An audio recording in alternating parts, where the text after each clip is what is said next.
Hello and welcome to another episode of the podcast for the recently deceased. I'm Nate Roberts. Hey Nate Roberts, I'm Rodney Godek. How we doing? I'm doing okay. I'm doing okay.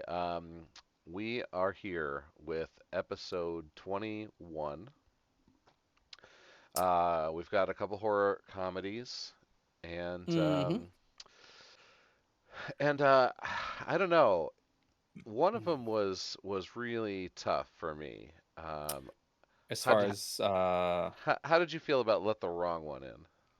so I was excited for Let the Wrong One In. I think I was the one that recommended we watch this one at first because I just saw the cover art and it seems very tantalizing, and they're playing off of the amazing vampire movie Let the Right One In. Play Right, on words right, there. sure, sure, sure. So it's like, okay, if you're going to reference that amazing film, then you're going to respect it enough to make a good fucking movie, or at least a movie that isn't shit. And I was very frustrated and disappointed because the it does something and it does it very well with the kind of comedic elements that it has, but it gets old quick and it kind of wears out its welcome pretty early into the movie. And so overall, it's like a bit of a buzzkill. Um, has good qualities and some cool gore, some not cool gore, and some good lines and some not good lines. But overall, it's a little bit more flat than I Yeah, would want. yeah, I think it was a fail as far as like horror comedy goes. Like it definitely kept me paying attention, got me to the end of the movie. But it was tough, especially with the plot kind of being shoehorned in about halfway through the movie. Um, you get a lot of like hijinks for the first Yeah. half an hour, and for the most part they're a little slapsticky, but there's Yeah, there's some a lot of slapstick, dude. It's yeah. like fucking Three Stooges, and it gets absurd sometimes. There is a scene where one of the characters is chasing after a pigeon to get it so that his brother can feed off of it. And the pigeon flies Right, away and he like looks up, no, there's a pigeon, and then the pigeon right. poops on his It face. And it's poops on like, his head. this is stupid. Yeah, Don't even waste anyone's time doing it. Like ridiculous stuff like that. Like, what are you doing? Just that's not a funny joke anymore. I'm yeah, not four. yeah. This isn't this isn't Tom and Jerry. Um, Yeah. The people s- that know Let the Right One In, which you're banking on because that's why they're watching this, they have a certain palate, and you you just pigeon shat in their mouth with that joke. with Like, that it's joke, so yeah, stupid. yeah. I will give this the movie props for Anthony Stewart Head, or Tony Head, or Anthony Head, however you like to call him. Sir Um, Anthony Hopkins head? Who is this? Sir Anthony Stewart Head. He was the fake doctor who turned out to be the vampire hunter. Oh. Who was in love with trains, and was probably the that was the best recurring joke in the movie. Yeah. Like even like to his demise was so good. And it was also like fans of Tony Head. When he was first introduced, he's pretending to be this doctor, um, and he's putting on this terrible Irish accent. And you're like, he's not that bad of an actor. This must be on purpose, and it was like there's a joke after he's revealed to be British Or yeah. that he was doing in the words of the main character, a shite Irish accent. Yeah. Um, all right, so let's talk about Let the Wrong One In. What happens here? It starts off. There's a it's the It's it's the bridal shower. Yeah, so like it's kind of it starts off and it really gets you excited because it has like this homage to classic films where there's, Dracula's castle more or less in the background, Right. and They're in then you find Transylvania. yeah, and the text is all like that, Transylvania. And then record screech cut to Franz Ferdinand, Take Me Out, Right. and broads coming for their bachelorette party, drinking and storming. Which I was like, okay, you're kind of like flipping things. And that's okay because you're subverting expectations. You're starting with the classic trope, and now you're injecting more modern music with this modern event that's occurring in this old setting. It's like, okay, so you're kind of intelligently starting things. Let's see where it goes. And even that first intro is still pretty good because there's absurdity with the way that they're all acting. The bachelorette party getting crazy. Yep. Their big inflatable penis, and they throw it at the guy chasing them from the bar. And Right, because they all stole the glasses. They all stole a glass from the bar, the and the guys, uh-huh. the bouncers chasing them, and they split up. Hmm. And then the bouncer sees something and he gets scared and he runs away. Because well, the the the the woman who's about to be married is like gets cornered by him, and she comes onto him in a very loud, abrasive, drunk way, and he gets scared and runs off, and she turns around to find a vampire in a hilarious like anytime like SNL does like a New York City Russian in a Yeah, club street thug kind of extra. track, yeah, Yeah, the track suit with the gold chain big necklace, chain, yeah, sort but of Jesse yeah, Pinkman-esque. yeah, um, I've recently been rewatching Breaking Bad with the wife who never saw it when it was out. So I've oh, outside of the things that we watch, I've been wasting so much time watching that for like the fifth fucking time. And it's been exhausting. So uh, finally, she finished it because she does some on her own, but we would watch it a lot. So I'm finally done with that. So hopefully, I have more time to watch these because I'll be honest, whenever a movie like this comes out, and it's like I wish that I would have watched something else too, and I can fit in another movie to make myself feel a little bit better. So yes, yeah, it's his character was funny though, and he says he mumbles something, and she's like, I don't know what you're saying. I don't speak Romanian." Like it's just like yeah, there was good lines and delivery. It was like yeah, it sets you up to like get excited, and then it cuts real quick to Dublin. You know the next, so you get back to that, and you see the what will be our lead character eating garlic fries because she right. gets her neck tore out by Right. that And street thug and vampire. it does like a quick cut where the gooiness of the blood is the gooiness of the garlic Yeah, cheese being put on the fries. right. Uh, the best jump cut of something like that though was done. Here's mine: a quick cut of like from something gory or grotesque to like something different, or just like to insinuate something.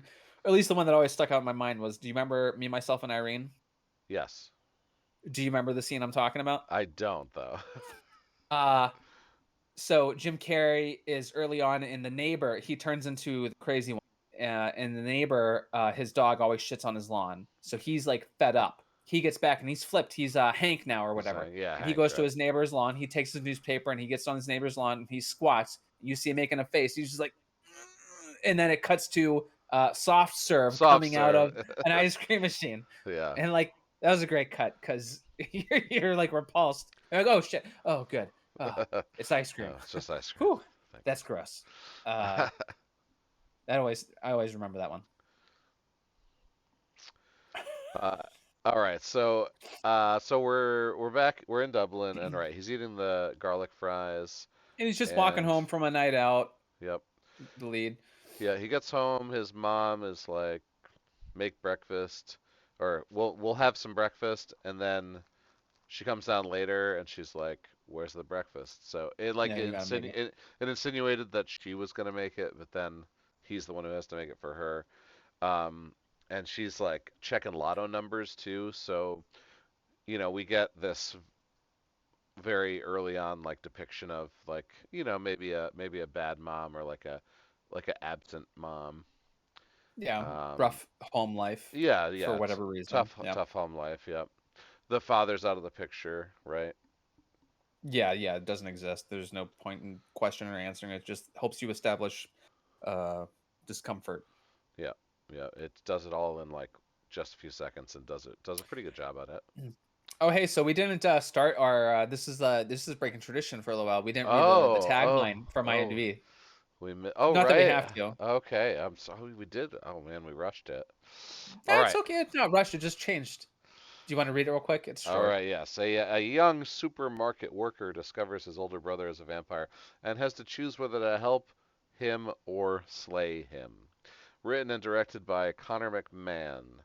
Um, and there's the man himself, Tony Head. Yeah. Of Buffy the Vampire Slayer fame, if you don't know who that is, he was Giles, the Watcher for Buffy, um, and he was awesome. He also played Dr. Frankenfurter in the London Broadway version of the Rocky Horror Show. Mm. And So, yeah. he was Okay. also in a Fucking horror sorry. opera comedy. Hey, for any viewers joining us late, welcome to the Tony Head podcast hour. Yeah, We're going to be going through his catalog of all his greatest hits, lowlights, and highlights, and talking about why we love him so much. So, as yeah, far as a tagline, I'm okay with this in general because you might question, like, oh, I'm finding out that the brother's already a vampire. Isn't there some intrigue or some surprise in that? And no, there isn't, because you were getting to the point where the son, whose name I can't recall, Matt, is Mats. going to be cooking breakfast.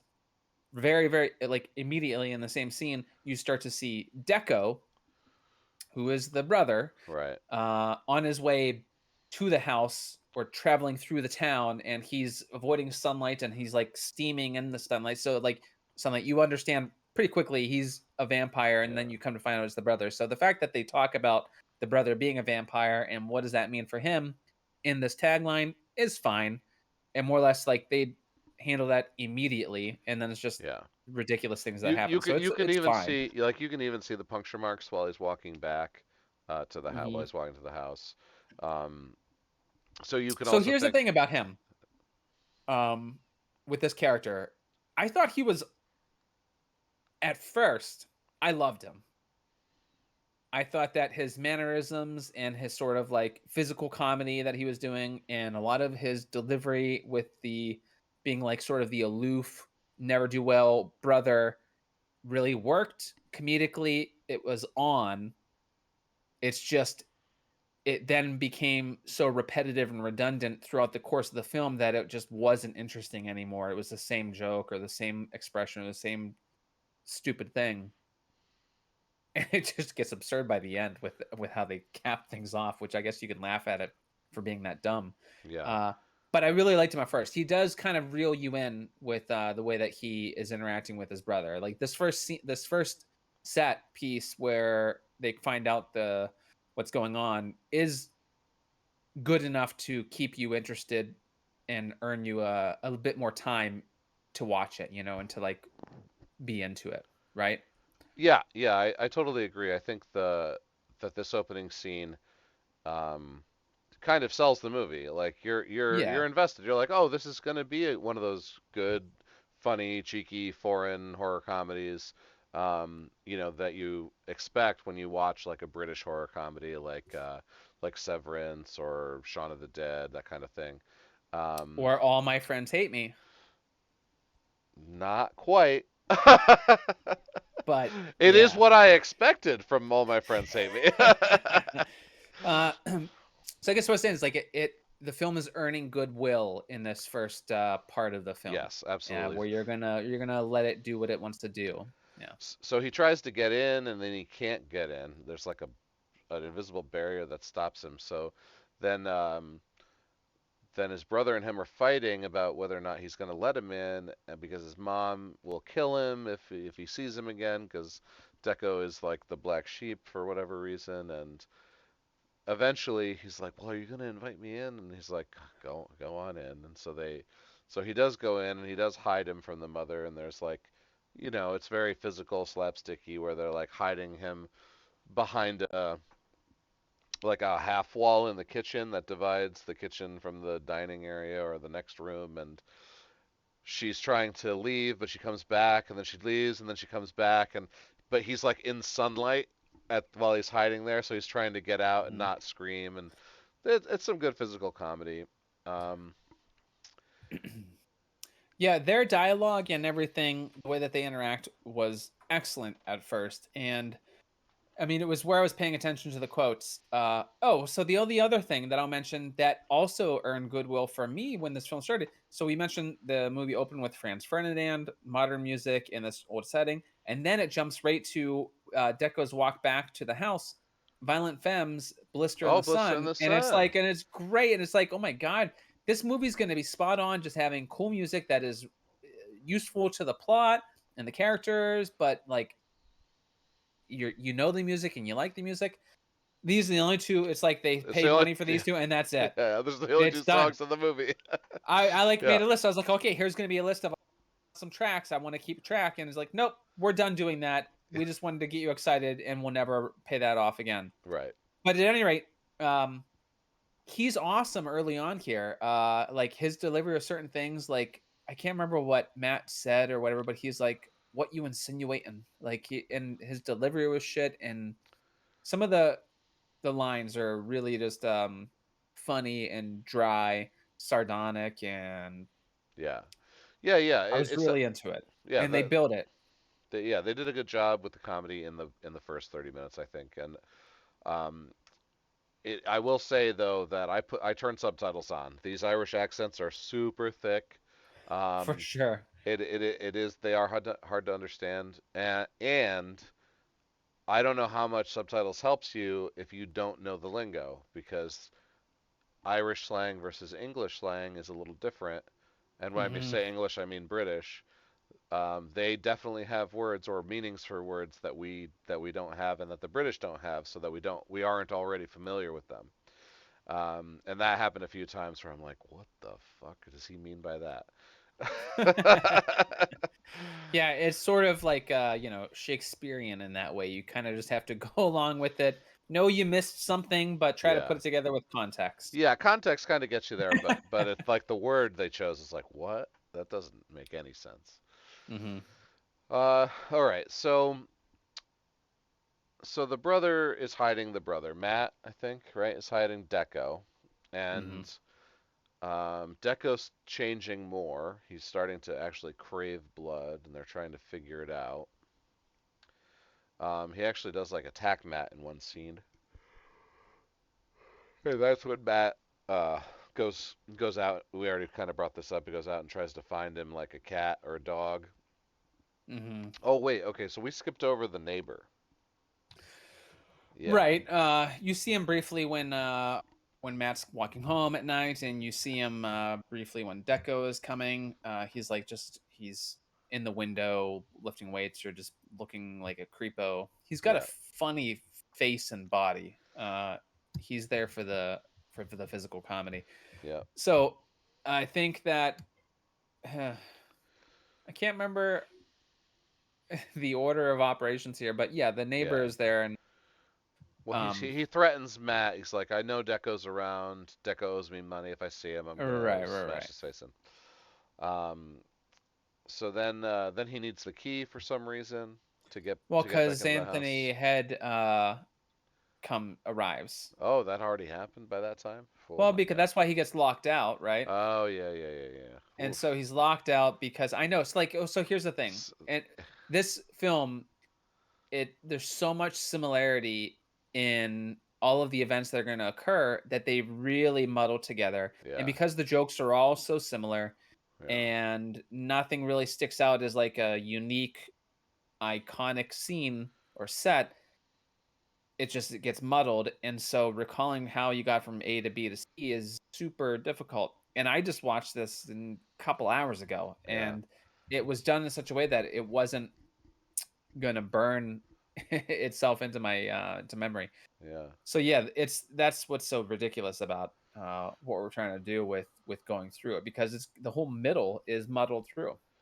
Right. Okay. So I guess then we'll have to go. All right. Matt calls a doctor to see if Right. he can help. Because they see the skin doing its thing in the sun, and Deco starts puking blood, and it's a big Right. physical gag where there's just blood shooting out like Yeah. Saturday Night Live type amount of projectile blood and vomit Yeah. on him.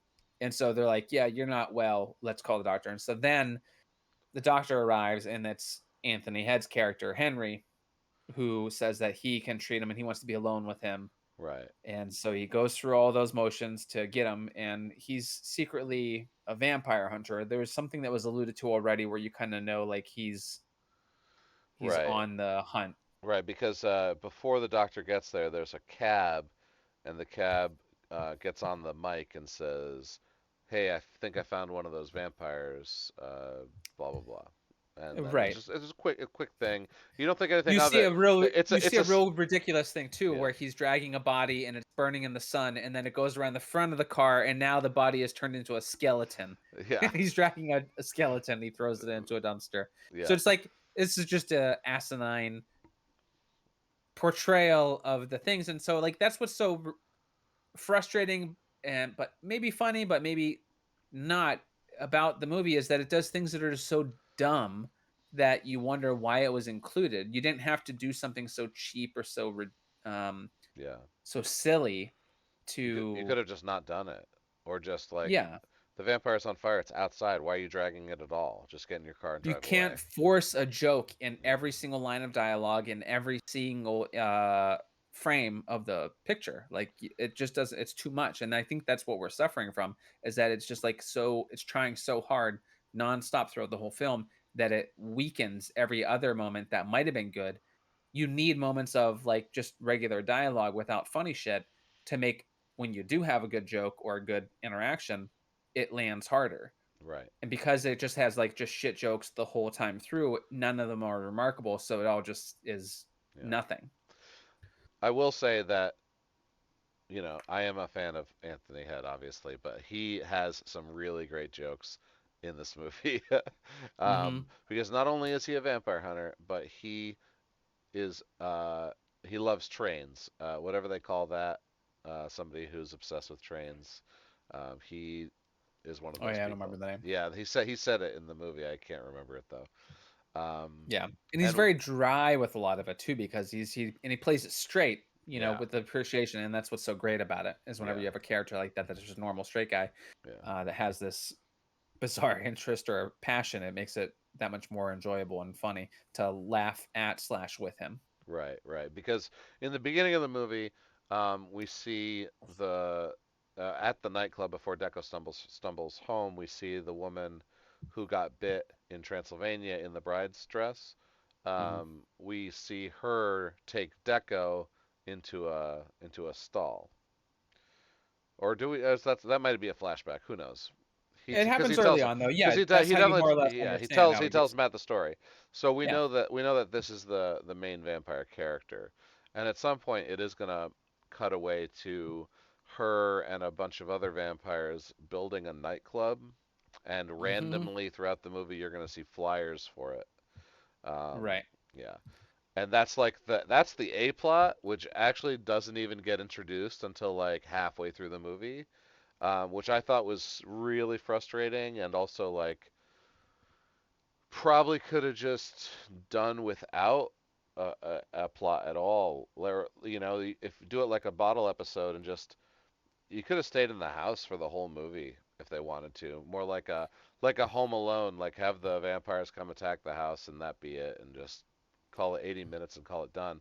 But instead, it's like an hour 40, hour 45, and it's It's uh, painfully long. it's so long. It went on So for much way occurs too because long. so many things happen with the characters and like every possible iteration of the sun doing this or the blood doing this and the fangs doing that. Like it's so you're bombarded with it within the first 30. You're like, Jesus Christ, I have to do this more than two more times. And I'm like, I don't know if I can make it. And that's what you start questioning. That's what you mentioned, like why it's I don't know why they would have decided to make a movie and structure it this way. Because if you think back to certain classics, like, and I'm just gonna pick these two. I haven't seen them in a long time. So Teen Wolf, which I know Sure. very well, but also the Jim Carrey vampire movie, Once Bitten. Do you Yes, remember that once one? been. Yeah, sure. So that's like sort of coming of age, but also the characters get the curse or whatever it is, however you want to describe it. And now they have to like learn a new life and what that means and what they have to do and what powers they have, how they have to interact with others. And there's all kinds of neat little fun gaffs and jokes and things to make related to it and how they interact with things. Give me a keg of beer. Like it was awesome. That's an Yeah. awesome scene, and using the power of the animal inside. Then when Jim Carrey's going to the to talk to the butcher and trying to get the pig blood, it's all heightened because there's a lot of normalcy that makes it more interesting, and this film doesn't like learn anything from it. They just want it's an SNL skit that lasts for an hour 40 minutes. It's too much. Yeah. Yeah. It definitely is. Um, okay, so the he locks Matt out. Um, Henry does, and Right, because he wants to perform the stake through the heart. the stake through the heart. Yep. He's Van Helsing. He's a Yeah. vampire hunter. Oh yeah. He gets it. He gets Deco to lay down and close his eyes, and he's like, "I'm gonna perform the thing." Yeah, he's gonna check him out. Right. Matt runs around the house, tries to get in. He sees what's going on. He makes a noise. Deco opens his eyes. They start to fight. Uh, he, Matt can't get in, so he runs to the neighbor to get the key. Spare key. Yeah. Spare key. The neighbor gives him the That's spare key. He's a douche about it. Um, he gets in and he stops them both from fighting. I think he ties them both up, yeah. or he Yeah. He definitely does. ties up Henry, and maybe he and Deco hang out for a little bit before he ties up Deco, but eventually they're both tied up. Once again, yeah, this movie really like just runs together because it is kind of a mess. It doesn't really get messy until now, though. Like Yes, the house because stuff, it all had a normal narrative yeah, progression the, of what would go on. It's just stuff starts to happen, and it just gets yeah. crazier and crazier. Because right now we're gonna get like a phone call from the girlfriend, and we're also Natalie is yeah, Deco's girlfriend, and he's been dodging her. But he there was like funny moment where he's like listening. He's like he really likes her though. I think Matt asks him if you love her, and he's like, don't be gay about it or something. He makes some yeah, off color comment, and then he listens to 15 voicemails that she's left, and it's just like what you would imagine, like right, her threatening his life, and then in the next one, her professing her love to him. right, It's just like that kind of bipolar nature of a relationship, and so it's a joke, and it's like it kind of there for a good minute or two of just this one joke with the yeah. voicemails, and so So also, it's important, I guess, that Deco is trying very hard not to drink blood, and he professes that he's not going to, that he doesn't need to. He's going to fight it. yeah, Also he's done at this, cold turkey before. yeah, he's gone cold turkey before, right? So now in this as at this point in the movie, we know that he was definitely a drug addict. He stole from the house. He stole the TV. That's why him and Matt have this weird thing, which you'll Hmm. notice he keeps saying "you owe me," whatever. Um, which also never made sense that Matt ever even owed him at all, because it, he Deco did the thing. Like it would be, he would owe him if Matt stole the TV and Deco took the blame for it, but Deco stole the TV. Like I'm not misremembering that, right?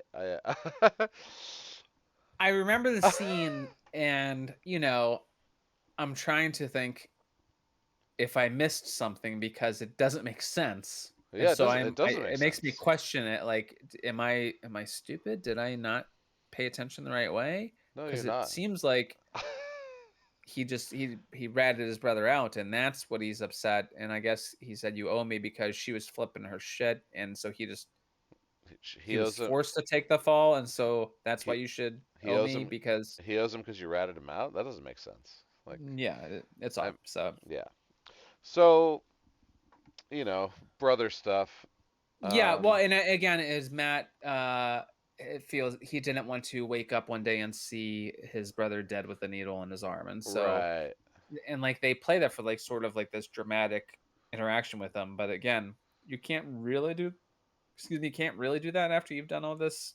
nonsense. So once again, to my point of why are you trying to give us this plot when you could like you just did 30 minutes of like slapstick, like just keep doing it until like why are you forcing us to go down these roads now where okay, so the neighbor is gonna make his way into the house somehow after they've put Henry in the garage, right?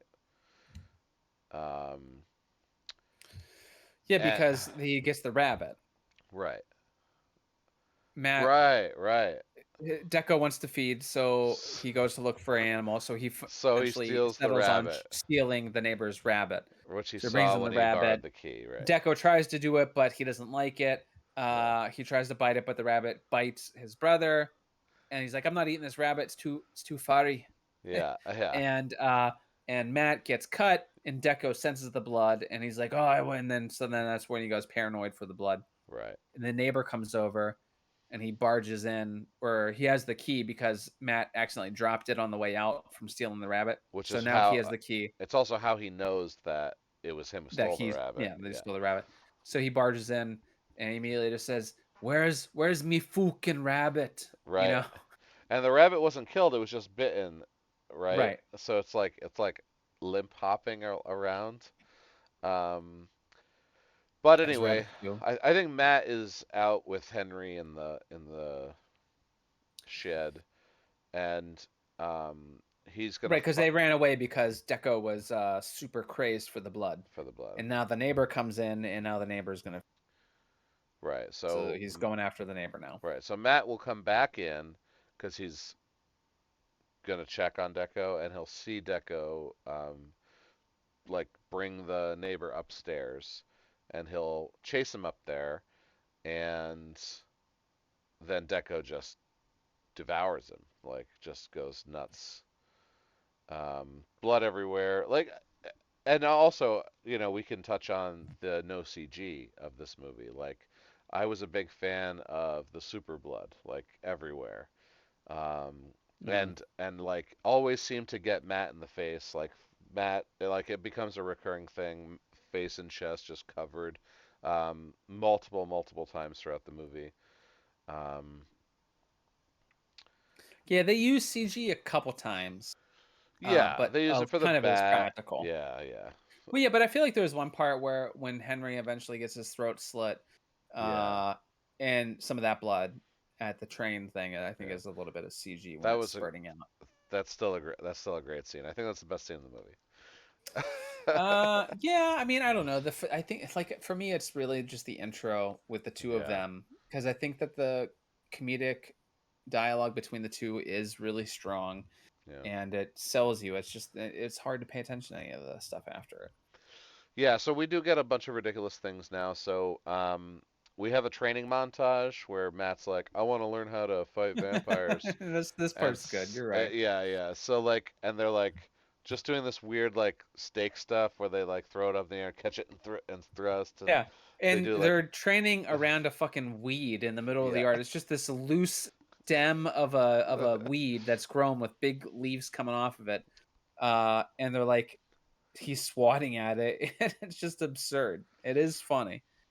um, it's at this point where Deco sees them training and is going to finally have a conversation with the girlfriend, and I think I don't think he tells her to come over, but she just says she's I coming think over. Matt told her to come Matt over at actually some texts point. her, yeah, at some point. So maybe she's already in there. Yeah, Again, it doesn't matter. And really, yeah, it's from here on out that now yeah, that it's just going to start to interact with the original vampire right, bride right. So and yeah, building those cohorts and how they're now searching for other people. And by the time night falls, I don't even remember how things go where they get to right, the fucking club and everything. So, right. So let's just do the highlights from here on out. So at this point, we're halfway through the movie, and everything good for the most part is already over. So he's gonna turn his girlfriend into a vampire because his girlfriend begged him to. Matt's gonna mhm. see it, get a little upset, but he's gonna explain that she asked him to. Okay, fine. Um, The mom is going to get abducted because she has AB negative blood, and apparently it's like a fine wine to them. They're going to tell Hmm. her that she won the lottery and raffle her off at the club. She actually saves them because they got to the villain's vampire henchmen got to the house to kill everyone, and they smell the AB negative, and that's when they take off. So the scene right before they take off is where they kill Henry, because they had a scarf, a train scarf with his scent on it. So they tracked his Yeah. scent. They tracked his scent to the house, and the scene is really great where she's actually, cause the story here is that she was engaged to Henry, and that's why Hmm. Henry's killing these vampires is because they ruined his life. Um, and apparently she's the head boss as well. So she is the major villain, and she's making tons of vampires, and her plan is to take over Dublin. Hmm. Um, Once again, so unnecessary plot. Um, we know that Henry's a train enthusiast, and at this point, so this scene is really fun where she's actually like crying to him, and she's actually upset about the way things went down, and there's almost like a redeemable moment here where Henry can apologize, and they could possibly reconcile in some strange way, Right. um, based on like the emotions that are being thrown around. But then a train goes by, and Henry's like, "Oh, wait a tick," and he just like looks over at it. It's like, "Oh, Yeah. it's He's like, it's they the mu- blah blah, yeah, it's the blah blah blah blah blah blah." Oh, he's like talking to them like they must be running different schedules. yeah, He he's didn't like, it's expect like, it. he's like, normally it runs at 9:30. It's 7:30. They bumped up its I can't schedule. believe it. Yeah. Yeah. And she gets so frustrated with him describing the trains. She says, "That's trains is all you've ever loved," and she slits his throat. And that's the end as Tony had. But it's a very very funny scene. Yeah. Um, A lot of it, some of it is similar to Shaun of the Dead, where a lot of madness is happening, but some of the characters find moments of banal humor in certain events. right, right, exactly. All right, so then they run off with the mom. So now Matt is is like, okay, well, we got to go rescue my mom. And Deco is like, nah, me and my lady here are just gonna be vampires. We're gonna take the house too, so don't come back. And and like, Deco proves to be a total shit, like we thought. Um, so he leaves, and that's what he goes to do. Deco will, of course, after banging his girlfriend in his mom's bed, he'll open this like cabinet on the nightstand to find a shrine to him that his mom kept, I guess, hidden from Matt. Right. Um, to where he has this revelation that, oh, she did care the whole time, and Hmm. he'll decide that, okay, we've got to go save my mom. Um, the girlfriend chases after Matt as a bat. Deco couldn't turn. She turned. Hmm. She gets on top of the car. She fights. She gets into the car. As a bat, he grabs her and throws her and locks her in the glove box. That was pretty great. Yeah, yeah. The idea of resolving this vampire fight where it's finally in bat form, and that and it like because he slams on the brakes while they're driving, Oh and so the right. bat flies against the windshield and like falls. He's like, and so he takes the chance to just pick it up and throw it in the glove. It's really understated. Just uh, it's making me chuckle. It's not laugh out loud type thing, Yeah, but it's kind of creative and funny. And there's a lot of those moments, but it's just so again, it's so mixed up with every yeah, other goddamn thing that it yeah. doesn't They're stand out, and it's hard to fucking be impressed or excited about them yeah, because they it they are it's few too and much. they are few and far between, and everything in between is definitely just like It they're dulls they're you just so that you throwing it. don't feel the next hit. Yeah, It's they it just throw it at the wind, throw it at the fan, throw it at the wall, throw it at the wall, throw it at the wall, and Yeah. eventually, you got to laugh at one of them, but Right. you're so just numb to like, okay, we get it, punchline, punchline, punchline. Okay, like, come Well, on. I picked the wrong Um, day to stop sniffing glue. exactly, exactly. Picked the wrong week to quit amphetamines. So he gets to the club, and he puts on fake fangs, or he uses He press-on uses nails. press on nails. Yeah, And also he has braces, which he is has, weird, but whatever. yeah. He It puts was press on totally weird to nails. have the braces. He puts the gel in his hair. He puts Yeah, on glasses. He tries to look like they might have even referenced Twilight, I think, earlier in the movie, talking about other vampires and shit. Maybe not. I could have been thinking about something else, but um he like looks like a modern chic vampire, right, right. because he thinks that's what you should look like if you're going to go to a vampire club. You got to look Club. classy, vampire. Right, of course, of course. Yeah, Um, so he gets in. Well, he doesn't get in immediately. Like the vampire at the door gives him a lot of shit, and yeah, he it's just pretty keeps entertaining. Busting his balls. busting balls, and eventually she reveals that she's busting balls. So he does get in, and it's just like vampires killing humans. Any human that walks in is just free game, and Hmm. laughing and having a good time and drinking all sorts of blood um, it's pretty much just what it is. Like it's a mishmash. It doesn't look very organized. Like so something you get with B movies or independent movies when you have crowds, the crowd control is very bad, and you Hmm. definitely get that here. Like the you know you guys are over here having fun. You guys are over here having fun, and like that's the direction. And then the camera starts rolling and I'm not buying it. It's just a bunch of people standing around waiting for the next thing to happen. Exactly. Yeah, like even when the vampires, because the vampires will all run out of the place later. You just like look at all the faces of the vampires, and half of them look obviously like they have no idea what they're doing. And it's like, well, I mean, you guys are all like, $50 a day extras, and you're not selling it. Um, but that comes with the territory of movies like this, right? Like it's almost expected, but it's very obvious in this movie.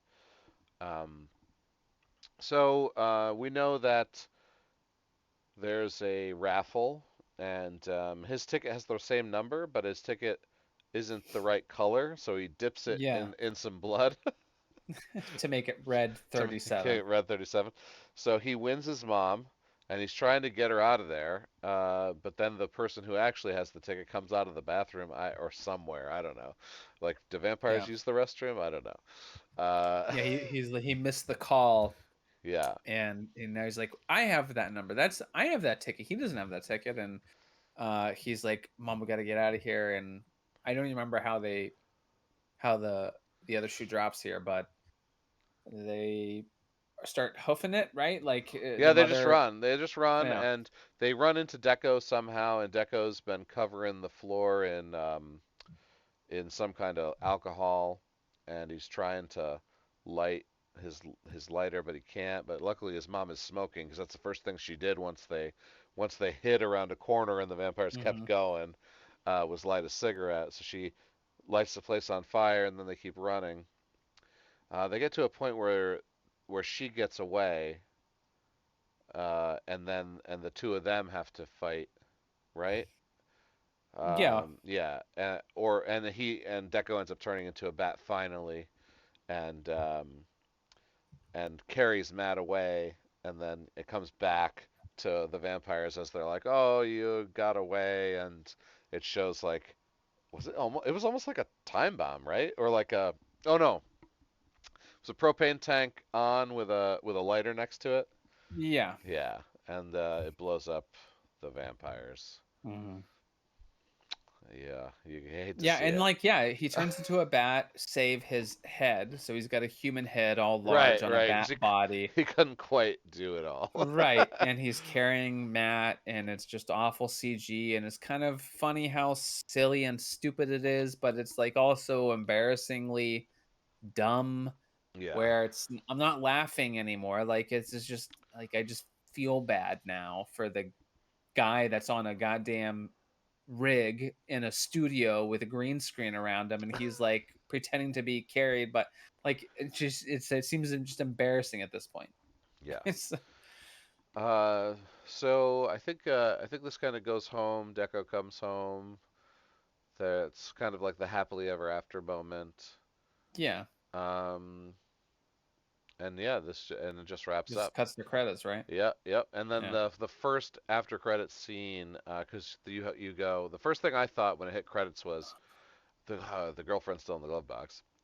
So that you get an after credit scene. Well, it's not even after credits. It's like 5 seconds into the credits. It cuts back to two people, like because the car is a cab, and it's kind of just left there with the doors open. So they hop in. Maybe they're gonna steal it or something. And then she gets out, and the car shakes, and they scream, and so that that resolves that. Yeah. Well, good for you for watching it because I got to the credits and I was like, okay, movie's over. I'm done. Cool. I saw it. I don't need any fucking MCU type credit scenes. The movie's over. Yeah, yeah. And it was already an hour 40, so Yeah, yeah. the movie is fucking over. Yeah, it wasn't worth it. But I did get to see what happened to the girlfriend. Uh, Oh, dude, trust me. I saw the image pop up on the screen and I was just like, nope. oh, I it I was saw the fast, wasn't taxi. it? It popped up real quick. I saw a taxi. I was like, nope, I'm No, done. don't I'm need to gonna know. go have dinner. Don't need to know. So yeah, it's disappointing. And I was right. Apparently on IMDb it does mention that they did reference Twilight. Natalie brings it up and saying about Team Edward and Team Jacob. So I feel like that's where the idea of how he has to dress to get into the club might have been planted. Right, Because right, right, at right, least right. in my mind, that's what happens. So Okay. So the oh, yeah. inevitable. I give this movie a 3 out of 10. Hey, me too. A 3 out of 10 for me as well. 3 out of 10. Um, Hey, I it's could. unfortunate, you Yeah, know. I hoped, for some greatness, and it started off strong, and even the Tony Head cameo couldn't save it. Um, No, just again too muddled, trying to do too many things at once. The narrative plot didn't have just a cohesive progression. And like, what's yeah, the point? There's no idea of like a hero's journey. There's no idea of yeah, coming of age as a vampire. It's all yeah, just like, here's all the crazy, ridiculous things that vampires can possibly be doing. Let's do every possible thing that is funny or interesting. Like, and again, eh, what we do in the shadows exists. right, They did the movie. The movie was perfect. They do the TV series, and that was nearly perfect. It was very great yeah, first season, and it starts to trail off successively in each additional season, but it's still good. right. Be, in part because of was it Matt Berry, Matt but Berry, oh dude, but that everything he touches is gold. but for a lot of reasons. So it's like if you're going to try to live in that universe doing comedic vampire, you have to I don't know. You have to pick a lane or pick a goal. Like our goal is to do this better than anyone, and just do that. I Yeah. don't know. Yeah, there was so how do you make this movie better? Introduce the villain as the villain much earlier and make her intentions known, right? Instead of kind of ambiguous and you kind of have to put the club thing together on your own until it becomes obvious, which was way too late. And then, as you said, no hero's journey. Well, we have Matt and Deco, and they're both the main character. Right. We don't, there, it is not clearly defined that Matt is the protagonist or that Deco is the protagonist. So we don't know which one of them's on the hero's journey. The answer is neither of them. They're just kind of doing things until the movie's over. And so just, it just wasn't good. Yeah. All right. Well, yeah, it's gonna settle out of 3. Okay.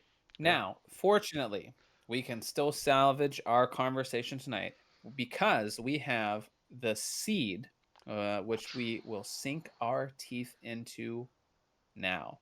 Why don't you pull it up and give Yep, us I got the it. I got it. What starts awesome? out as girls' weekend away in the Mojave Desert becomes a tale of horror, death, and alien invasion in this comedy horror sci-fi written and directed by Sam Walker. And who did I really like in this movie? I mean, all three of the women were excellent. Chelsea Edge, specifically, who played As Charlotte or Charles, yeah, she was fantastic. And I'm like, halfway through the movie, I'm like, all right, I gotta pause this. I know her from somewhere.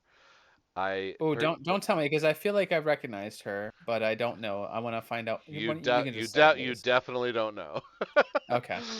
She was in the interactive movie video game Erica for the PS4, which I love interactive movie video games. I play slash watch whatever them all. I'm a huge fan of the genre of the choose your own adventure concept. I always have been, and she was in Erica. And Erica was great. If you have a PS4 or PS5, you can download it on the PlayStation Network.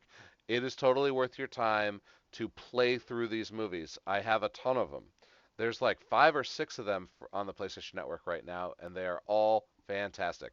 There's not Jesus. there's this one's a psychological thriller mystery set in a mental ward. They have like not vampire.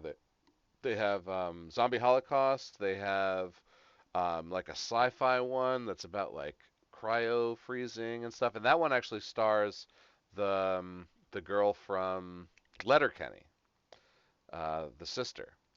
Okay. Yeah, so they're really good. The production value is good. The acting's Jesus. good. Yeah, these are totally This worth is it. like I feel like any minute you're gonna be like, also I'm into ARGs and I just watched the World's Fair and I'm going to the World's Fair and Well, this is cool. yeah, I never have played any of those. I sounds interesting. no, they're awesome, and they're all subtly, if not fully, in the horror genre. Because why on earth would you do that as a video game if it wasn't like based in horror? Right. um, okay, so we have Lucy Martin playing Deirdre or Dee, and Sophie Vavasseur as Heather, and all three ladies did an excellent job in this movie. Um, Yeah. This is Sam Walker's feature length directorial debut. He wrote and directed this one. Um, and it shows lots of promise. And I will agree that both all three of the leads were very good in the film. Yes, yeah. As far as Sam Walker is concerned, as his first feature on his IMDb, he's just got a bunch of shorts. Um, Definitely promise. His cinematography was great. Like there's some really nice camera work. It was always very interesting to look at. When we get into the later half of the movie and we're experiencing the alien, they do some really interesting like quick cut mashing with color and light and all sorts of cool things. Hmm. Um, yeah, so once again, very pretty through the whole movie. It's set in the desert, in the middle of the desert, so you get a lot of like bright sun shots and like lots of wide angle stuff where there's a lot of scenery and the characters are kind of small in the middle. Um, Hmm. they did a lot of shots like that. It was really, really good work. Yeah, I mean, it's to me like I thought that the plot device of having this once in a lifetime meteor shower occurring, uh, it's sort of poetic in that this film sort of is like a meteor in that it has this bright flash of life and excitement, but ultimately is going to end in nothing. It's going to disintegrate as it enters Yeah. Earth's atmosphere. Like that, there are so many good things about this movie, but when you reflect upon it, it's not going to be top tier, great finished product. There's a lot to hang your hat on and a lot to get into. but it's not enough to be a finished gem in the genre, in any of the genres that it's dabbling in. It does really fantastic things though, and so I guess we should get into it because Yeah. so we have three fresh young actresses. There's going to be lots of good practical effects. There's going to be good CG type cinematography effects that you mentioned, Yep. and the plot is kind of absurd, wacky, fun plot, and so it has all of these elements that they're going to be going with, and it's set up to be done well. It's just it's going to lose its footing um, from time to time, and we'll try to identify those and Yeah. maybe give what we would have liked to have seen or not. But Right, it's right, still right. fun along the way. So I'm gonna agree that the movie, it doesn't quite get to the good or like better than good kind of realm. But um, I think that's more for the first half than the second half. I think when it starts to ramp up is when it actually gets a little better for me. Um, Yeah. but Well, I then would the, separate it. I liked first. I liked Act One and liked Act Three. Act yeah, Two, Act I Two, thought was yeah, garbage. It yeah, dragged. It was too yeah. slow. It It was way meandered. too long, yeah. And now I will also say that I didn't like the very end, the conclusion, although I did enjoy Act Three. Sure. And that we can talk about when we get there, and I have very specific reasons for it. Um, and that's all storytelling related. Like, j- Well, so that's and that's the funny thing. That's a horror thing. You know, I know, and I we said it. and So invariably we always talk about this. Like, and it Anastasia and happens Anastasia and I in looked at every each other, fucking movie. and I said, "Oh, they went with the horror trope ending," and I was like, and they really shouldn't have. Not, and now it. I love it when the bad guys win, and that's all I'm gonna say for right now. You love having a potential sequel, and there could be I a do, an ending that happens. but not with this movie. Not with this Choose or movie. We'll die. talk Oh, about there's it gonna when be we get there. another one. We'll talk about it when we get there. All right. But like, Uh, okay, but in general, like it's a thing, no, how you finish a horror movie, and this is meant to be a horror movie. This they're uh, not like pretending it's a different kind of movie. It is a horror movie. it The is a conclusion to movies, it's so interesting. It's and you wonder what is it that ultimately guides a director or a writer to go one way versus the other because it's it's confusing because it's such a simple thing. Why do it one way or the other? Like, and there's so many examples where where they play it for bad guys win or something's revealed, and it's like, what? You didn't have to do that. The not knowing and not having things answered was great. I loved that right. anxiety that I felt. Okay. Where other times, and they do it in such a way that you're like, oh yeah, that's great, and it's Right. so it works sometimes and it doesn't work in other times. And I think in this instance it didn't work. And once again, we'll talk about it when we get there. All right. So we got these three ladies who went to college Bury together, the and lead. they obviously they went to college together, and they're having a girls' weekend for the first time in too long, way too long, they say. And you get their personalities right away. They're not cookie cutter at all, but they want to convey to the viewer. Well, two of them are kind of cookie cutter. Uh, they want to convey to the viewer their personality right away, so that you can kind of get into their shoes and understand their perspectives on the dialogue. So that way you don't have to learn who these characters are through the dialogue. They're just Yeah, gonna and there there's can be they can be caricatures, yeah that's fair. yeah They're still going to have some individuality or uniqueness to them in the way that the actor is able to bring something to that role that's still sure fun and inventive or creative. right. But yeah, for the most part, it's so Charlotte, like you said, So is the she works for at a pet store. So she's like the bleeding heart character, you know. mhm. So she's going to be the conscience of the group. We have the yoga instructor Heather, and Dee, of course, is the Instagram diva, who is very like just like over the top.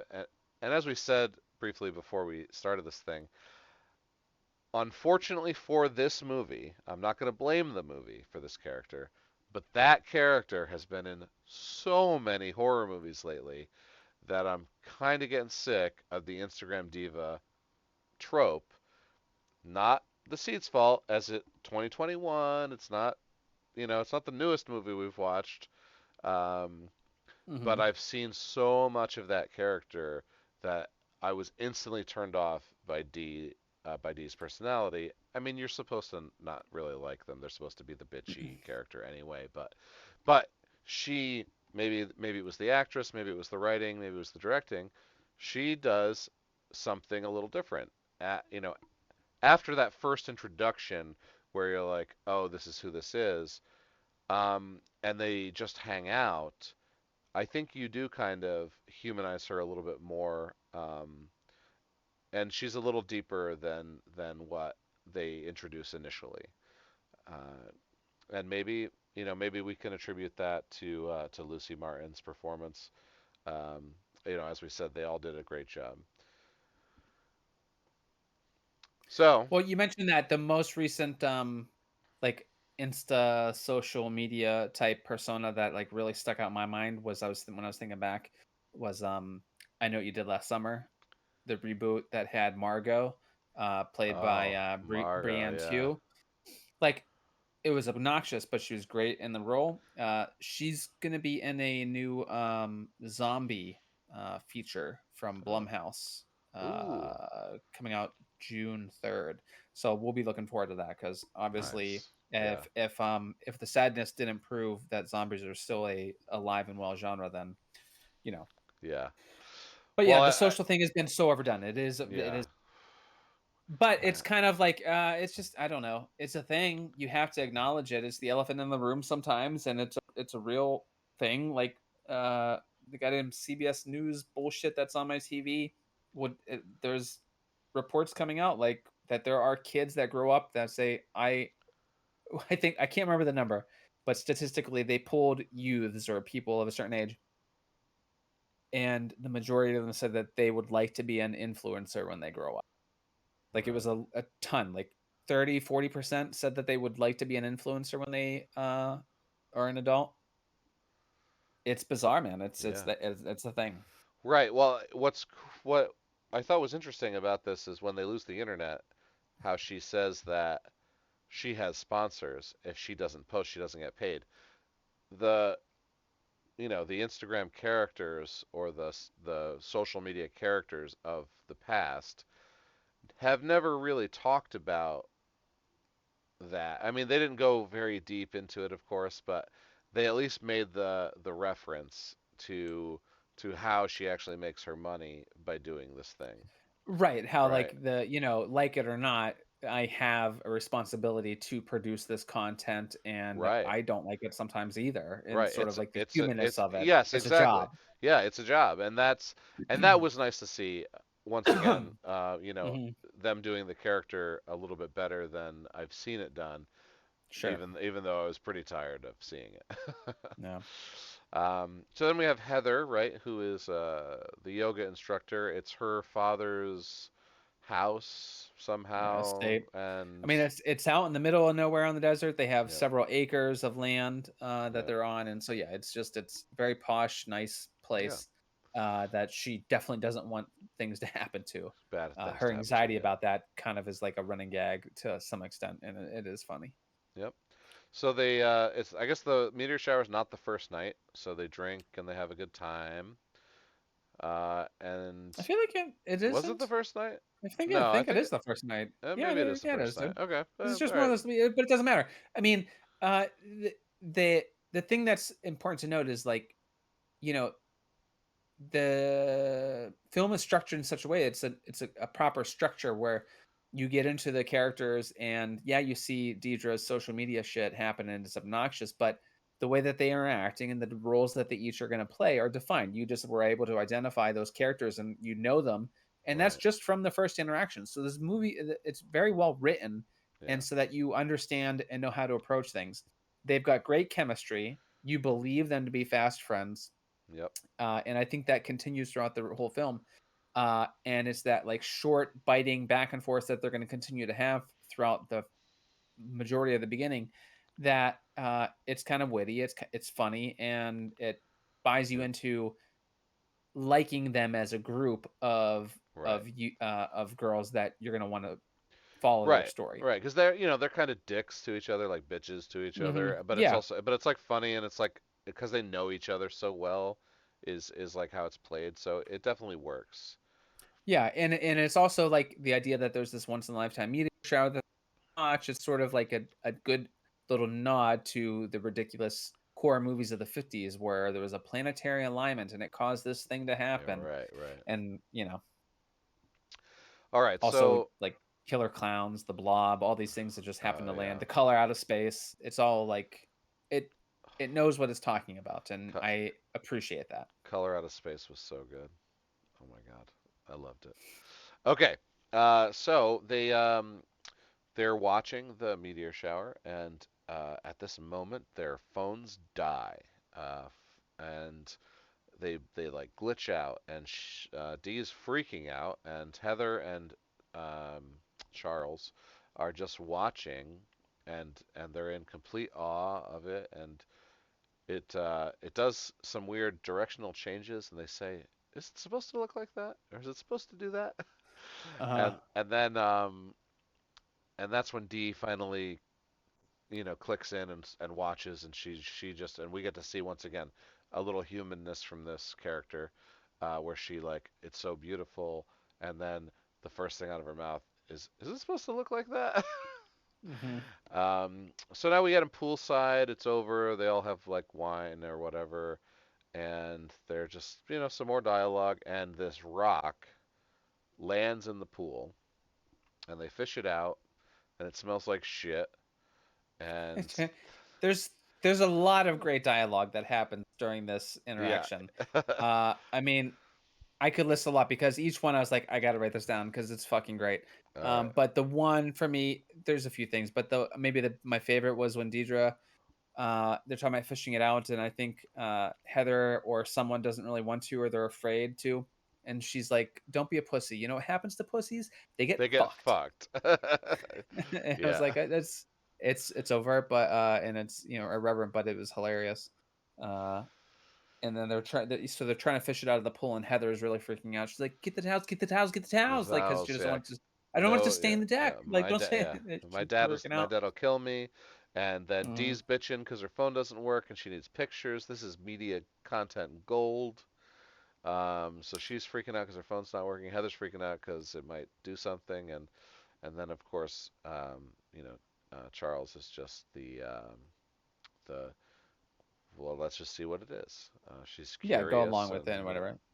So yeah, they fish it out and they more or less leave it, and they just keep having more drinks inside, yep, and because they're it trying to stinks. like understand. Yeah, yeah. I think to quote Deidre, she said, "Oh my God, it stinks of ass. Yeah, I think God took a shit in your pool, in your Heather." pool, Heather. um, yeah, so they go inside, and I think they just like wake up with hangovers. Yeah, they're all hungover, and they find out that the thing is missing. It is not there anymore. Right. But there's streaks of where This it seemingly is black scuttled off to. goo Black trail. goo. Yeah. Yes. And you follow it around the corner, and now it's revealed to be some kind of animal, maybe, and it's definitely still not moving or anything. Like, So yeah, the ball or the shell that was there is now gone, and what's kinda left to me, like, so we'll describe it, like, it was just like a big hunk of rock-looking material, and now you sort of start to see these forms of bodily shapes or gestures of plumpness, but it still has all this black char and everything, and I couldn't help myself, and even thinking about it now, I'm getting hungry because it looked like barbecue chicken or something, dude. Like, I don't know. I just thought like it's super all right, charred chicken, we and you could see actually these like leg shapes. we actually have a photo. I just brought it up for the viewers. All right, so Okay. that's the alien. Practical effect, animatronic, or probably just a puppet. I probably know animatronics there. Um, It made me hungry whenever you first see it face down in the bushes because you could see these shapes of it. And it looked like a goddamn chicken thigh or chicken breast. It had a lot of char in it, and I got hungry. right. So they're like, it still smells like shit. How are we gonna get it out of here? and then this kid shows up out of nowhere, and he's got to, trim the verge, uh, He's the and gardener. It's Brett. He's filling in for the other guy for his brother, yeah, that was sick. And he's underage, like 15-year-old, acne riddled yeah, yeah, weirdo. definitely like look, he's got a thick accent and he doesn't care and he's probably lazy. He's gonna do a bad job. That's you get all of that from this kid in the first 5 seconds. Um, so he goes off to start working, and then the girls are like, "Oh God, let's pay this guy to get rid of this thing." Yeah. Um, and they do. They offer him 150 bucks, and he's got to kiss Chelsea, right? Mm-hmm. Or Charlotte. Charlotte. He's got to Right. kiss. Yeah. That. Yeah. Well. Yeah. So it's weird. Like they make. Yeah. They more or less look at her like, obviously you're gonna be the one to do this, and she's like, Right. oh my god, I can't believe this shit. Yeah.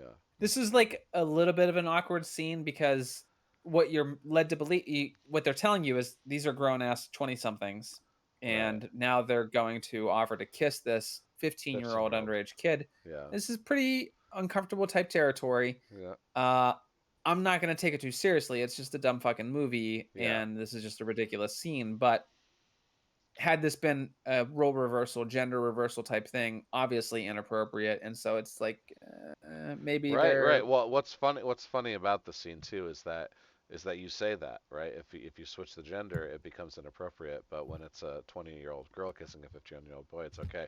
Which is totally fucked up for us to even think and yes. feel that way, but like we Well, I just just do. know that But that's how other people would feel. yeah, I don't yeah, necessarily. no. I just know that other people would be like, yeah, that's not a big deal. Uh, but the weird thing happens here.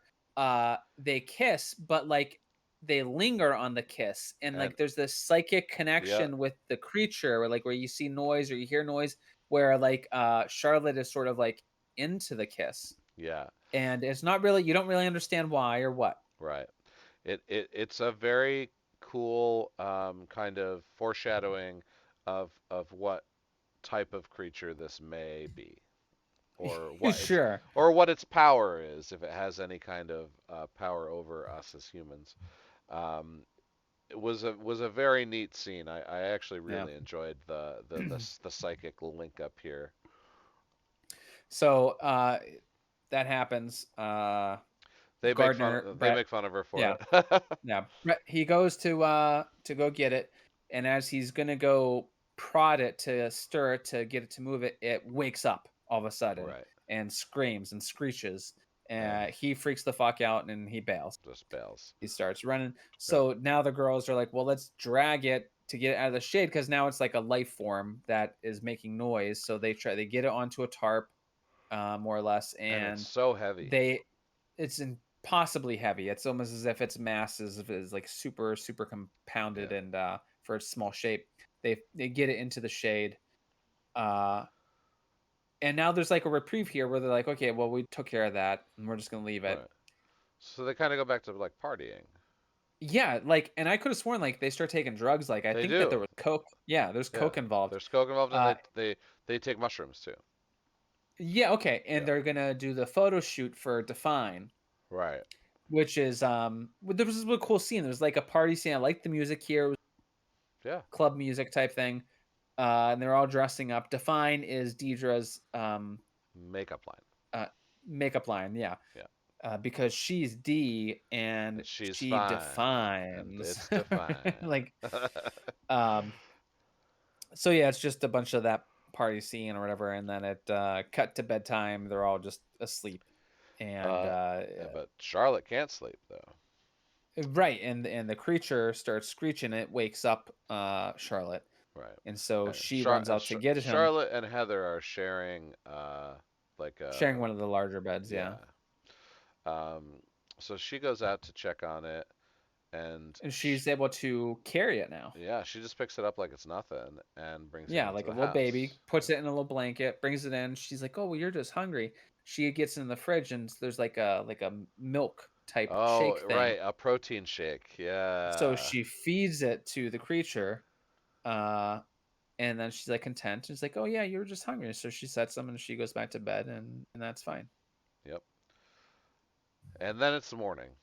where D goes to get her protein shake and then finds the the creature like passed out next to the empty bottle of the protein shake, like almost like he got like high off of it or like totally fucked up on like earth Yeah, food, she's you know? pissed. And So she's she yeah, goes and wakes them up, yeah. yeah, yeah. She's not happy. It's like, "Why did you feed that fucking thing my protein My shake?" protein shake, yeah. And So they can't move it. right, so they try to get out of the house and they can't move it this time. So obviously Mhm, this thing can like change its mass, like can self-regulate, I guess its mass, which is another cool ability. So now we have a couple of abilities from this thing. Um, we don't really know what it wants or anything like that yet, obviously, besides to survive this crash, as it's being nursed back to health by Charlotte, who, as we said, works in the pet shop, so she must be the bleeding heart who loves animals, right? mhm. So Right. she's going to defend this creature, while Heather and Dee are going to want it basically anything. They're going to want it out of the house. They want it dead. They don't care. They have they don't give a shit that it's living, and they think it's an armadillo. Also, to point out, they no one has said the word alien or extraterrestrial yet. No, yeah, they mentioned So armadillo, I know. they somehow an armadillo landed in their pool. Um, it's at this point where they're going to try to get some help though because their cell phones are still down. So Heather knows of a buggy that her Mhm. father has, and so they take it up to the neighbor. Yeah. So Deidre's alone with the So creature, and Deidre's alone she's with the creature, pissed. and she's S pissed. so she's like, "You know what? Fuck this little thing. I'm gonna poison it." So she goes and Right. gets some rat poison. She has every intent to poison this little fucker and feed it this rat poison. She comes back, but she can't follow through with it. Yeah. And this is where we start to see sort of these visions, correct?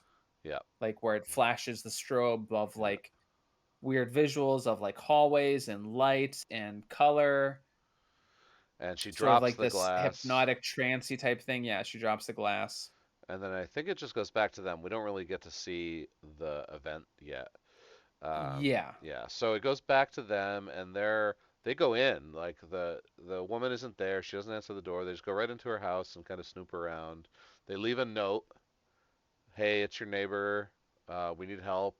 We'll be back. Maybe call us. Come drive down to us. Whatever. Mhm. And then they go back. And then when they get back, they find Deirdre in the pool or just like sunbathing, and they ask about the creature, and now she's all of a sudden fine with it. She's like, "Oh, he's fine. He's in there."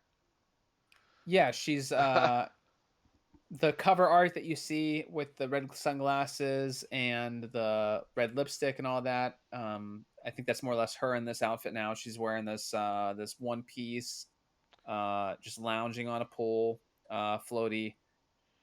I think she's got an ashtray on her abdomen. She's just like Yeah, yeah, just fucking chilling, looking really sleek, you know. yeah. And she's like, "It's fine." She's like, "What about the cell phones?" And she's like, "Ah, it's fine. They'll work when they work. Maybe they'll work tomorrow. Who knows? We don't need help. We'll just get help when the cell phones come back on."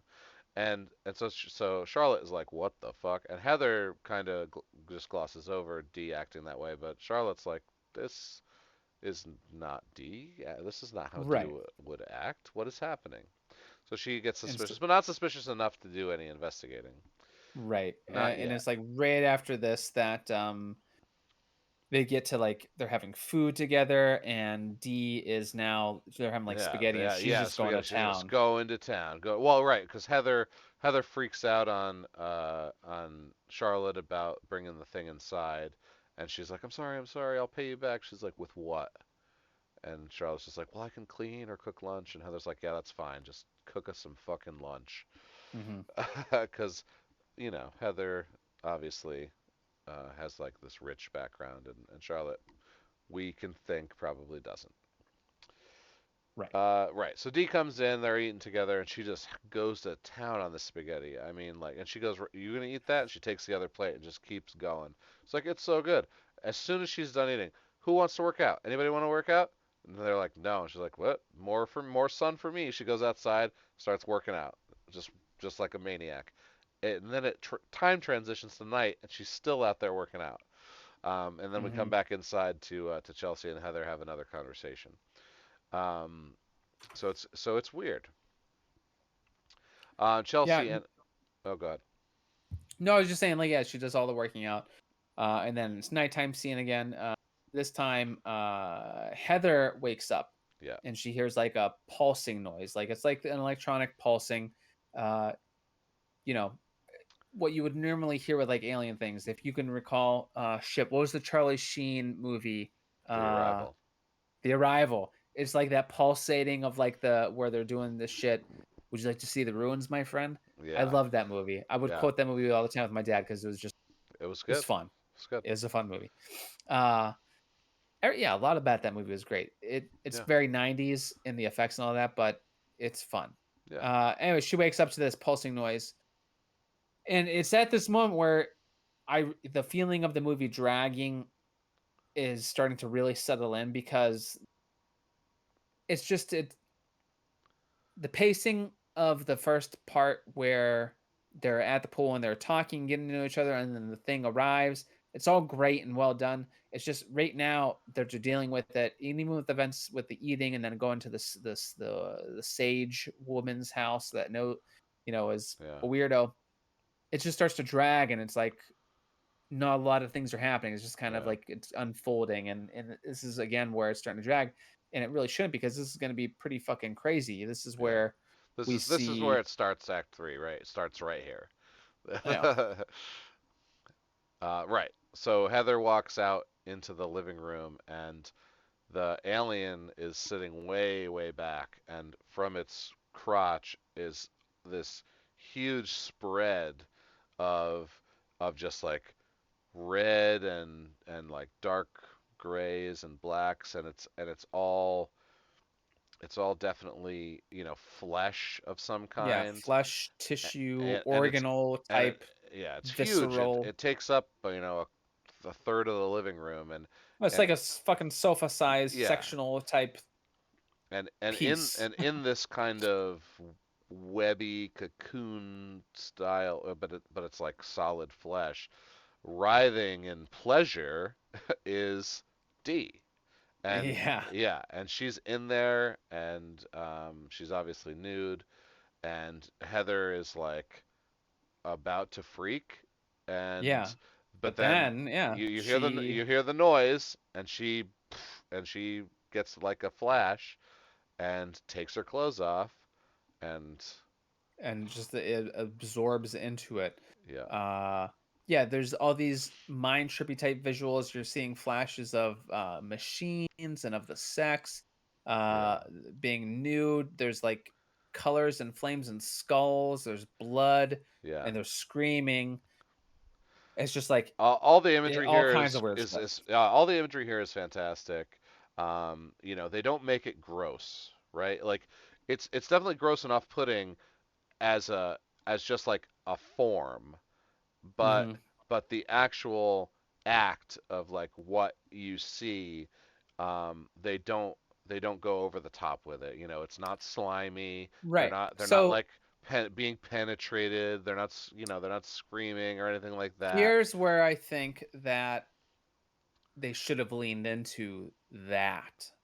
For me, Okay. I would have wanted a film to lean heavily into the sort of body horror of this, and like if you think of like how someone like, I don't know, Cronenberg might handle this, Mm, where there's going to be intense visuals and it's going to be upsetting or hard to see, but it's going to, because the alien life form is pretty fucking white bread.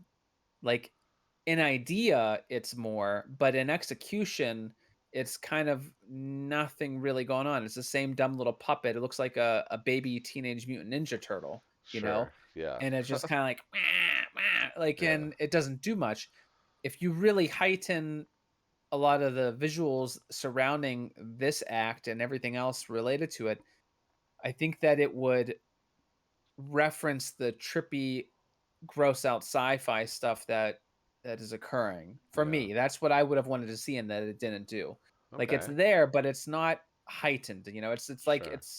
it's mid range type execution here, and I would have wanted it to be cranked over the top. I think I don't think I would have hated to see more, but I think I really liked that how it was done.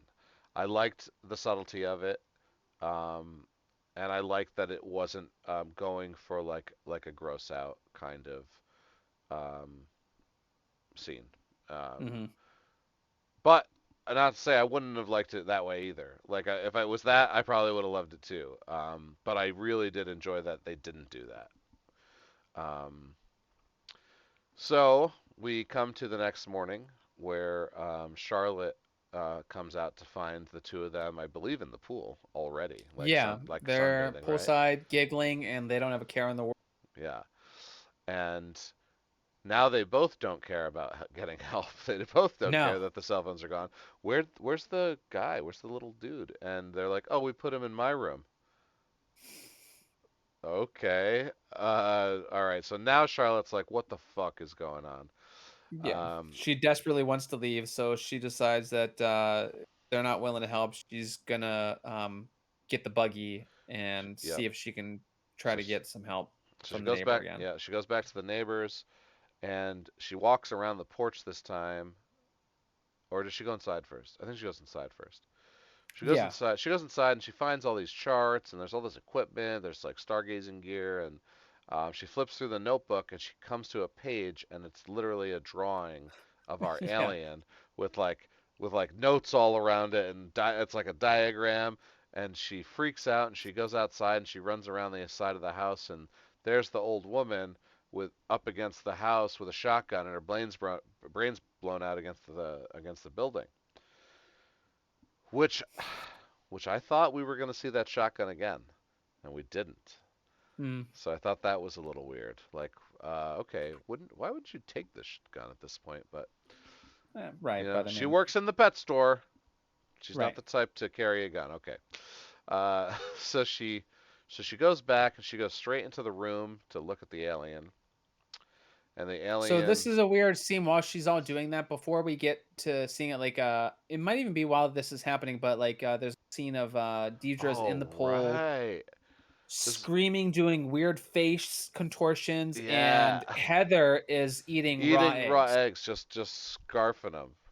And I fucking hate eggs for the most part. And this raw egg is like, it got this got me like where I was just super Yeah. uncomfortable. It was Yeah, gross out. the raw egg sequence was really great, and yeah, and so was Dee's scene. It was they were both very good, Yeah, and it might have been while Charles was at the other place, or it might have been as yeah, she's coming back. it was definitely while Charles was at the other Yeah. place. So she goes in, and he does his little mind trick. He starts to unleash his tendrils that kind of turn into the blob that um, devoured, for Yeah, lack of he a better starts term. to like to his his if you want to call phallus type thing or whatever has been Mm, interacting, it starts to come out. And she's like sort of has a moment of weakness where she's like almost susceptible to like it's coming up, it's wrapping its tentacle around her shoulder, and she's sort of like being allured by it, sort of like a siren's call at first. yeah. But she snaps Yeah, out of it. she does. She snaps out of it. She puts her shirt back on and runs out. Hmm. Um, and then she goes right to the friends, and she's Yeah. like, "We gotta get the fuck out of here." Blah It's a blah. fucking alien. It's a We got to get fucking out of alien. there. Yeah, And they're like incredulous. yeah. Like I think even Deidre says something like, "You find an alien and you want to fucking give it You want away." to give it away? Right, right. So what's so cool about this part is we're getting to understand a little bit more about the alien's influence over the people, right? Because in movies like this, you've got that groupthink potential infection, stuff like that, where the alien's controlling the girls, but it's really not. Like the alien has had influence over their minds in a way where they're maybe addicted to whatever uh, whatever sensations they have while they're in his tentacle mass, whatever. And they really are also like the part of your brain that would like judge yourself for fucking this alien, this disgusting creature, right? Is also kind of like turned off, Yeah, right? no Because they have, inhibition. yeah, they Yeah. have no, they don't think it's weird, they don't think it's wrong, they just want it. Um, but they're also not being controlled by him, because this is like D rationally saying things like, "It's a fucking alien. We're gonna be rich. We're gonna make Yeah. billions of dollars. What are you talking about?"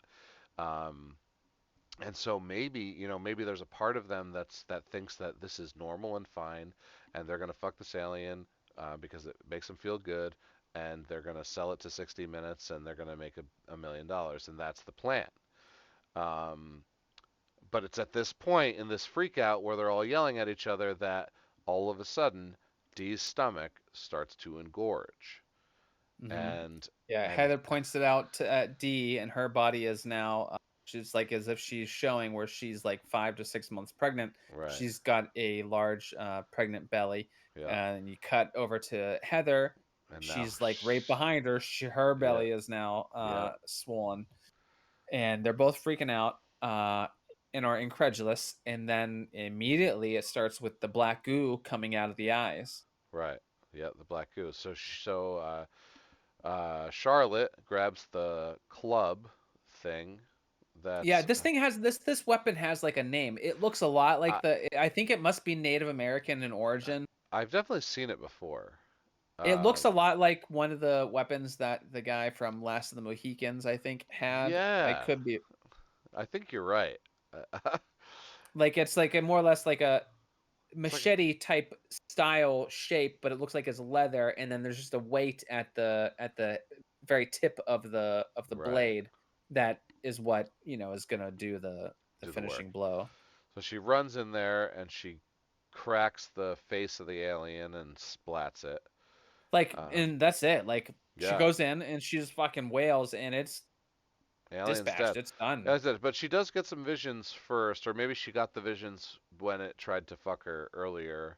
Um, she saw a lot of the same things that Heather saw in her sequence, but she also saw the larvae kind of bursting from the pregnant stomachs, and then she saw the Earth, and then like a alien hand kind of covered it, and um, so she got the plan, right? She gleaned the Hmm. plan, um, before dispatching it in one way or another. I don't exactly remember how that happened.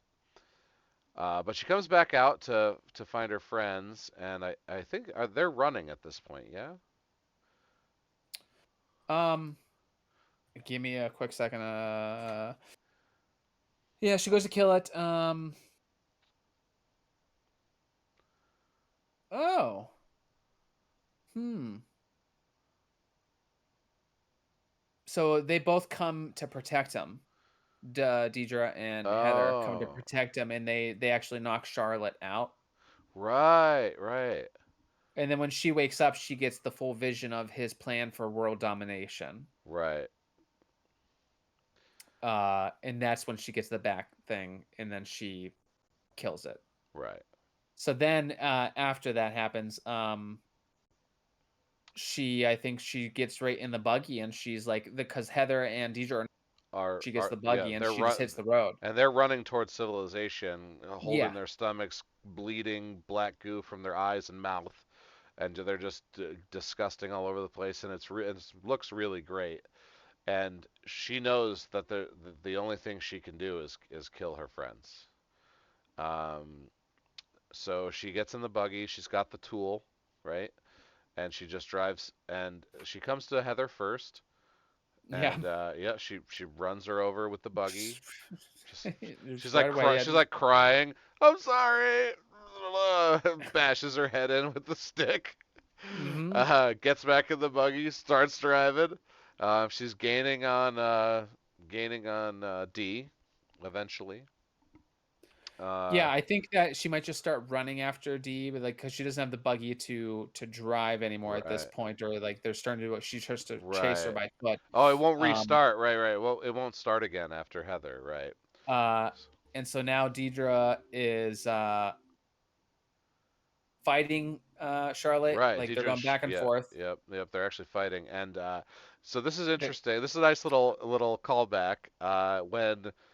When they first got there, Dee's like, how are we gonna have sex this weekend?" And Heather's like, "There's no one around for miles, just this old lady who lives next door." And she goes right onto Tinder and she swipes through a couple, and she's like, "There's this guy," and it's like a 58-year-old cowboy. And so we and see a in truck. Dallas, I Yeah, think, yeah. yeah, we see a truck pull up, and lo and behold, it's the guy from Tinder. Right. Um, He's watching, and he sees more or less Charlotte, uh, hit Deidre. That's all that right, he sees, and he's like, "What the fuck?" yeah. And then Charlotte gets over D, and she's got the club back, and she's about to bring it down, and then you hear bang. Charlotte gets shot right off the top of D. Mhm. He comes down to save her, like he picks her up. He's like, that guy, that lady was about to kill He you." says, "Mister, you okay? That crazy bitch was gonna kill you." Yeah, yeah. It's right.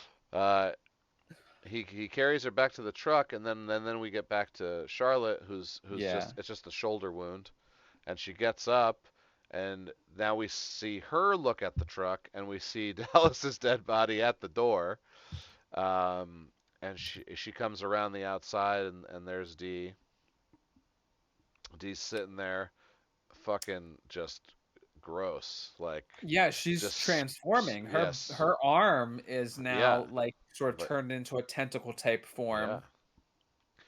Yeah, no, exactly. Yeah, and she's like black goo is everywhere. I mean, she's like Mhm. her face is almost completely black from the goo. Yeah. And A her reverse stomach's bubbling. Furiosa Yeah, type look. yep. Her stomach's bubbling, and once again, same thing with Heather. She's crying with the club, and she's like, "I'm so sorry," and smash. Yeah. Okay, so Well, he- and then what's the last scene there after that right, smash? right. She turns to the horizon, holding the club, and what, 6 or 7 streaks in the Does sky? dozens, Dozens dozens of streaks in the sky coming down. And then credits. Okay. during the day, yeah. Yeah, okay. Now, I get it. I get the horror movie ending. But you told such a good story, Sam Walker. It was so well written, it was so good. The conclusion was so satisfying. The the the pain of Charlotte's journey from beginning to end, her having to kill her friends to win, and then you just make it all not matter. Ah, man, it it was like, oh, what a great movie, and then it was like, oh, but you fucked it up. Yeah. Why? Why? It was so satisfying. Charlotte's journey was so good. The story was so good.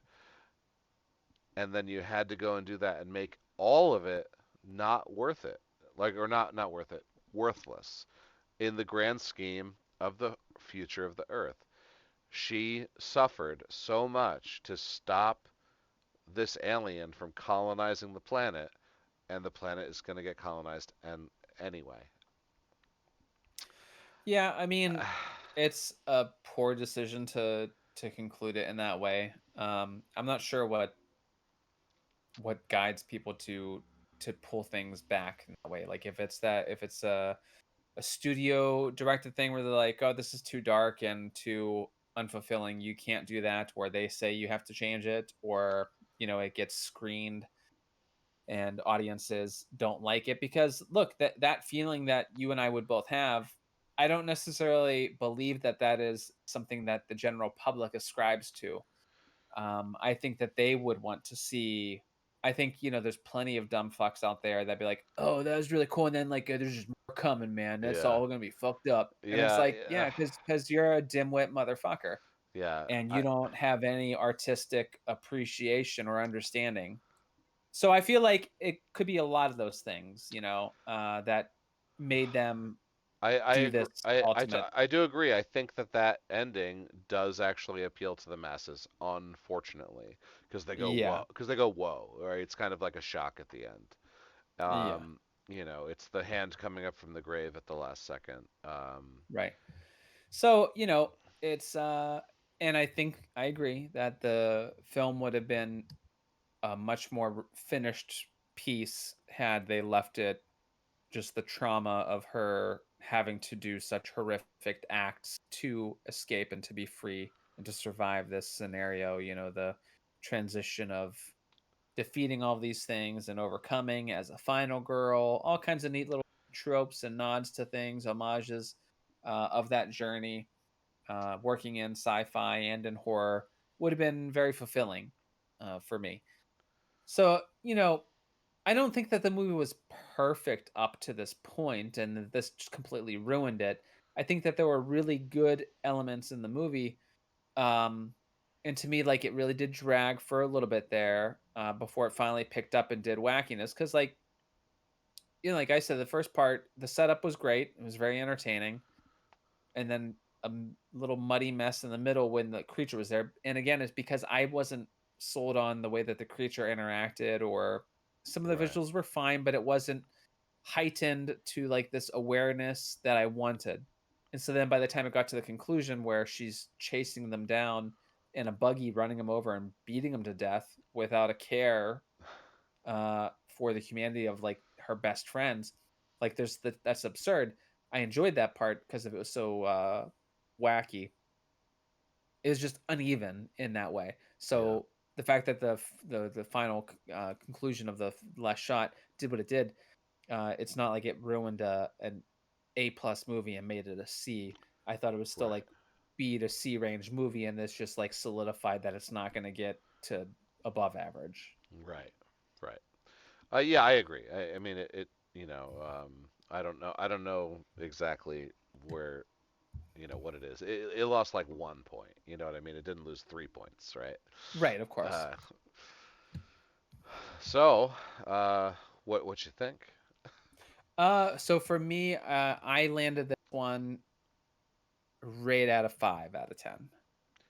I did as well. Five. Cool. Yeah. Two similar ratings. I Two for think that two.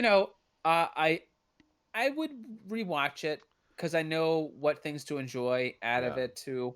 I'd be interested in seeing some of the certain things again. And again, the comedy I thought was spot on. Where, um, you know, let the wrong one in, just did too much. This one had it at certain moments that were great. Like I said, the Yeah. stuff, all their dialogue after the annoying Deidre social media stuff, there was really good lines right then. Yeah. And then when they started to re-interact with crazy shit happening, there were still some good lines then, and it was sprinkled in and Yeah. throughout. Yeah. I think what this movie could have done better was maybe give us a little more time with the alien. By that, Yeah, the only way to do that is to add another character or two and just make this movie a little bigger. Which independent movie, small budget, written directed by the same guy, so he's got his script, his vision. Probably wasn't gonna happen. Um, yeah. but could have I mean, killed the kid. Could have interacted with it more, and mhm. something could have happened there. Um, the woman could have been alive, and we could have had some kind of interaction with her before she offed herself. I mean, Um, it's wild. Like it's great written. Like it's wild. Essentially, it's a fucking sex alien. yeah, Where it's like Species if Species weren't a hot chick. You know what I right. mean? It's It a really yeah, is a like little yeah, Species, yeah, yeah. where It just it's needs to. looking to It just procreate needs to to create procreate more of it. Yeah. to conquer the earth. Yeah, exactly. And the way that they executed it was pretty awesome. And man, yeah, some of the lines are great. I think Deidre says it. She says to Charlotte, "There's a reason you work in a pet shop for minimum wage," and it's just deadpan. Like Yeah, fuck, that's pretty sharp, but it's funny as hell. Yeah. Yeah, in the context, it was, yeah, it was funny. Um, so yeah, overall, I will also probably watch this one more time, but probably not anymore after that. Certainly not gonna put it on my shelf. Um, No, yeah, it's a neat little thing. Like, oh, did you ever see that? That was qualities, certain things. And again, it serves as a good example of to solidify that you can identify um, good decisions and bad decisions, and when you know things make a turn for the worse, or whenever they like when they could have turned things up a notch, or when right. things are good. It just helps you to know and understand what you like or what you don't like, and how things can be done intelligently or not. So it's a good signpost type film, and really for it to be the first feature length, it's I think it Oh shows a lot of yeah. promise, Oh, and I'll absolutely. definitely be Yeah. interested in more that he does and more that these actresses are in, because I thought Yeah. that they were very good. Well, I just looked it up. Chelsea Edge is in a 2022 Apple TV series called Suspicion.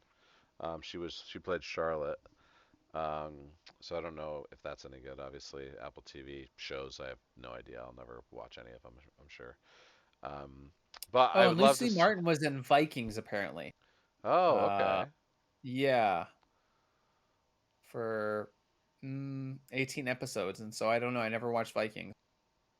And really, I saw The Northman, so why should I watch Vikings? Because there's no way that Vikings is going to be anywhere near as good as The Northman was. Right. And Vikings was like a few A seasons though, series. right? Yeah. Yeah, yeah. Well, okay. So she's wrapping up, or they're in post on a movie called The Last Time You Saw Me, where she's the star. Written and directed by Richard Mundy. Looks like a drama. Um, so that looks cool. Because yeah, I'd be interested to see what Chelsea Edge does next. Yeah. Ho- Hopefully another video game movie. Of course, I don't mean that like a movie of a video game. A movie that is a video game. They're remaking Super Mario Brothers, so just Yeah, you'll get your yeah, movie. yeah. Relax. Chris Pratt, right, as Mario. Hey, Chris Pratt's church doesn't do such and such, and so you don't like Chris Pratt now. It's great. I don't know anything about that. I try to not watch entertainment news that is not specifically horror related. Do do do do do do. I think that was Entertainment Tonight. Maybe it wasn't. Maybe, maybe. All right. So we had a 3 and a 5 across the board Yeah. for Let the Wrong One In and The Seed, respectively. And I think that wraps it for episode 21 of the cast. Next week, I believe Firestarter will hit one of the streaming services on Friday, the Firestarter remake. And I think we're going to try and get our hands on Hatchling. Uh, Hatching. Hatching. Hatching. If that doesn't happen, who knows what the other movie will be. Check out the Twitter to find the splash image when it comes out. Don't forget to like, comment, and subscribe. Uh, it's Rodney's favorite part of every episode. Is when I say Mm-hmm. Hit that. that bell so Yeah, you're notified with new notified, and episodes. it's somewhere. I have no idea where it is because I actually don't really watch YouTube videos. So Oh, well, must be nice. yeah. Um, for the podcast for the recently deceased, I'm Nate Roberts, I'm Rodney Godek. Take care. and we'll see you next week.